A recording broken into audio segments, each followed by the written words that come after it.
কিছুদিন আগে জামাত ইসলামের দুইজন কর্মী ভোট চেয়ে বেড়াচ্ছেন। তা আমার সাথে দেখা হলো, ওরা তো জানে না যে আমি হিজবুত তৌহিদ করি। তা আমাকে বলছে যে ভাই জামাত ইসলামে একটা ভোট দিয়েন। তা আমি বলছি জামাত ইসলামে ভোট দিব কেন? বলছে সবাই তো এখন শান্তি চাই, আমরা ইসলাম প্রতিষ্ঠা করতে চাচ্ছি, এই জন্য আপনারা ভোট দিবেন। তা বলছি আপনারা তো ইসলামের কথা বলছেন, কিন্তু যে ভোটাভুটির যে রাজনীতি, এটা তো গণতান্ত্রিক সিস্টেম, এটা তো মানুষের তৈরি আইন। তাহলে আল্লাহ দেয়া জীবন ব্যবস্থা আপনারা কিভাবে মানুষের তৈরি আইন দ্বারা প্রতিষ্ঠা করবেন?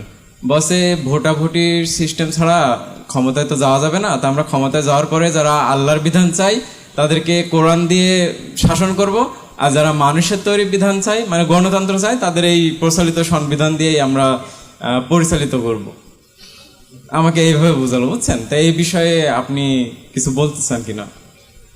আচ্ছা দেখেন, এরা জামাত ইসলামী এখন ওই যে ইন্দোনেশিয়ার একটা প্রদেশ আছে আফ্রিকারও কিছু দু একটা দেশ আছে, মধ্যপ্রাচ্যেরও কিছু জায়গা আছে, সেখানে এই ডুয়েল সিস্টেম চলছে বিচার ব্যবস্থায়।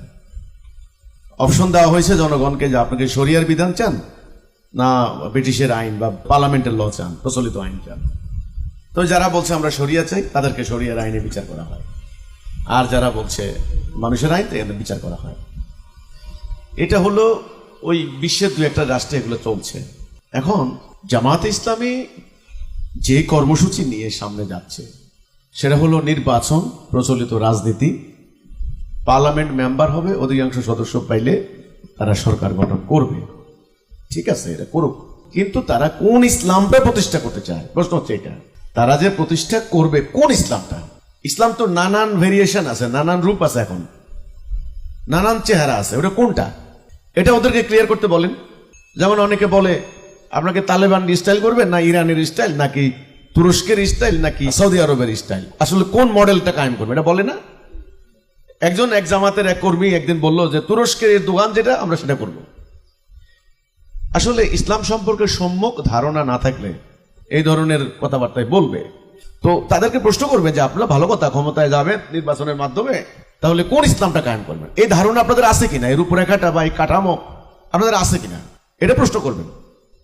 আমি স্পষ্ট করে বলতে চাই এটা নাই। তারা প্রচলিত যে ইসলামটা আছে ওদের হাতে, ফকিদের তৈরি করা, বিভিন্ন ফকিদের তৈরি করা, তারা যে সংকলন করেছে বিভিন্ন ধরনের ধারা উপধারার বিধিবদ্ধ আইনের উপর ভিত্তি করা, এটা আছে ওদের।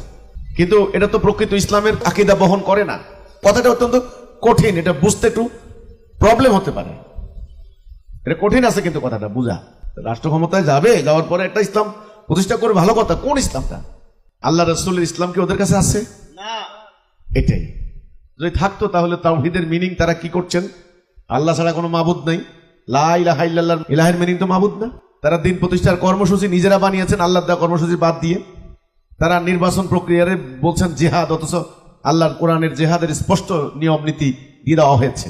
তারা দিনের বিনিময় নেওয়াকে আজ পর্যন্ত স্পষ্টভাবে বলতে পারেননি যে বিনিময় নেওয়া নিষিদ্ধ, যারা বিনিময় নেবে তারা ধর্মের নামে ব্যবসা করছে, এটা চলবে না, এটা হারাম। আজ পর্যন্ত ওরা বলতে পারেননি সেটা।